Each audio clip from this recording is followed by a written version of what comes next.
Hello, it's me. I decided it was time for some blue hair. What do you think? I hope you like it. I think I quite like it very much. You ready for a story? Today's story is called Emily Brown and the Thing. I love Emily Brown. She's ace. She's so practical and not at all worried that there is a thing under her bed. Are you sitting comfortably? Then I shall begin. This story is written by Cressida Cowell and Neal Layton, and they've done a jolly good job. Once upon a time, there was a little girl called Emily Brown and an old grey rabbit called Stanley. Emily Brown and Stanley were trying to get to sleep after a busy day, but a noise was keeping them awake. Splish went the noise, splosh went the noise. It seemed to be coming from the window. Oh, I wonder what it's going to be. There was a thing sitting on the windowsill. Large tears were dripping onto its pyjamas. Oh, Emily Brown, wept the thing. I can't find my cuddly, however hard I look. It's not in the dark and scary wood, and it's not under my pillow. You and Stanley must come and find it for me, because I just can't sleep without my cuddly. Gosh. So Emily Brown and Stanley put on their wet weather windcoats and their see-in-the-dark glasses and their special boots for climbing. They searched down low in the tangles and they searched up high in the treetops, and they ran away from wolves. And eventually they found the thing's cuddly right at the top of the twistiest, thorniest tree in the dark and scary wood.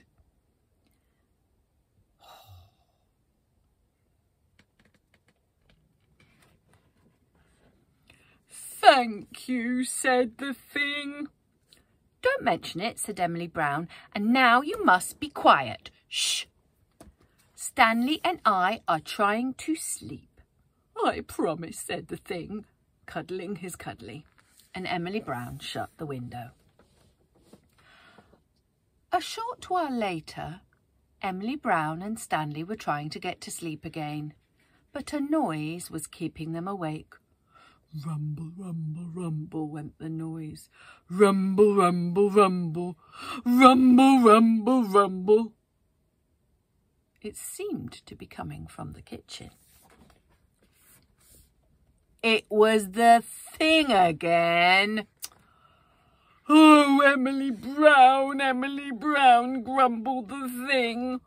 All I had for my tea was 100 hamburgers and 1 small apple for the vitamins, and now I'm ever so hungry and thirsty, and you and Stanley must fetch me my bedtime milk, because I just can't sleep when my tummy is rumbling.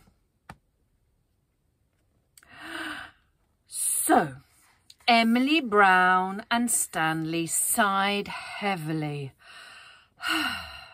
and put on snow snugglers over their heads and ski plankers on their feet and their fluffiest winter warmers over everything. And they skied off through the wild and whirling wastes, through blizzards and hurricanes, until their hands were frozen and their legs were sore, searching for a mug of milk for the thing's bedtime snack. Stanley had to distract a polar bear who thought that the milk belonged to him. Thank you, said the thing. Don't mention it, said Emily Brown, and now you must be quiet. Shh. Stanley and I are trying to sleep. I promise, said the thing, dropping most of his milk over his pyjama top. Emily Brown shut the refrigerator door.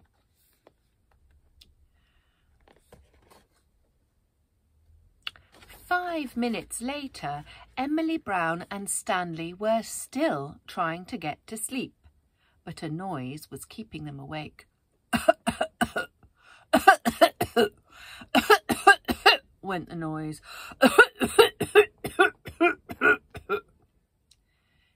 It seemed to be coming from the cellar door under the stairs. "I hope it's not that thing again," said Emily Brown crossly. It was the thing. You should cover your mouth when you cough, shouldn't you? You should go like this. You all know that. "Oh, Emily Brown, Emily Brown," coughed the thing. "I'm feeling very poorly. I need my special green medicine. You and Stanley must fetch it for me from the Whiny Witch's cavern down under these stairs, because I just can't sleep when my throat is tickling." Oh my goodness, she's got to go down the cellar steps.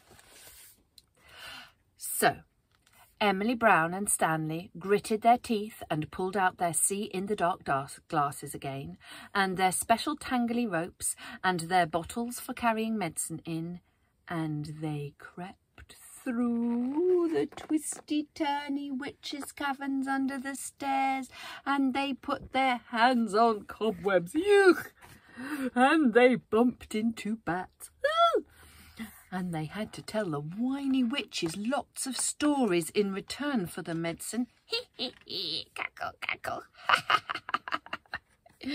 Look, they've made their medicine in a cauldron. Isn't Emily Brown brave? "Thank you," said the thing. "Don't mention it," said Emily Brown. "And now you really do have to be quiet. Shh! Stanley and I are trying to sleep." Emily Brown had hardly even shut her eyes before the noise started again. Went the noise. It seemed to be coming from under the bed. It was that thing again. "I've got this very itchy leg," began the thing. But this time Emily Brown had had enough. "Stop!" shouted Emily Brown. "I've had enough. We've rescued your cuddly from the dark and scary wood. We've fetched your milk from the wild and whirling wastes. We've borrowed your medicine from the weird and whiny witches. Stanley and I are exhausted. There's nothing wrong with your leg. What's really the matter?" 2 large tears crept down the thing's cheek and onto his furry chest. "I'm scared," whispered the thing. "Oh, so that's been the problem," said Emily Brown, drying his tears and handing him his cuddly again. "What are you scared of?" "Oh, I don't know.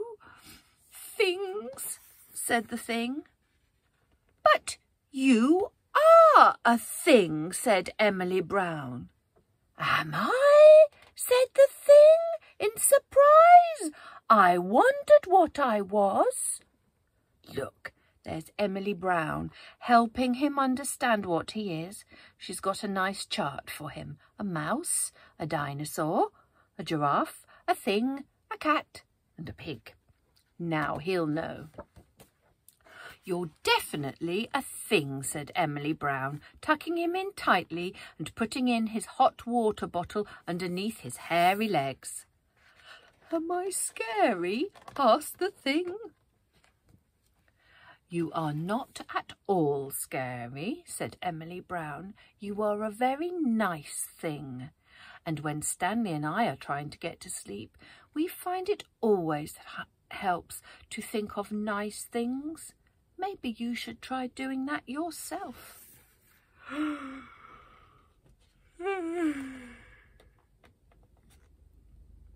Maybe I will, said the nice thing, yawning very wide.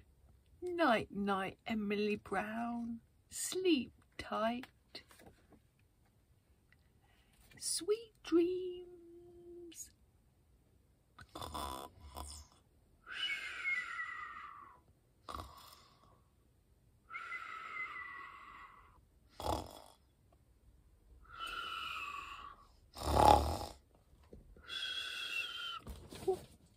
Oh, sorry, I just drifted off there. It's good, isn't it, that story? Do you like Emily Brown? She's so brave. Stanley, her helper by her side. That silly old thing. Good job that the thing under her bed turned out to be a nice thing, wasn't it? I thought Emily Brown was very good at cheering him up and helping him get to sleep. So remember, when you're finding it tricky to get to sleep, you could think of nice things too. All right, hope you're all staying well and staying safe. Take care. Hope to see you soon. Bye-bye.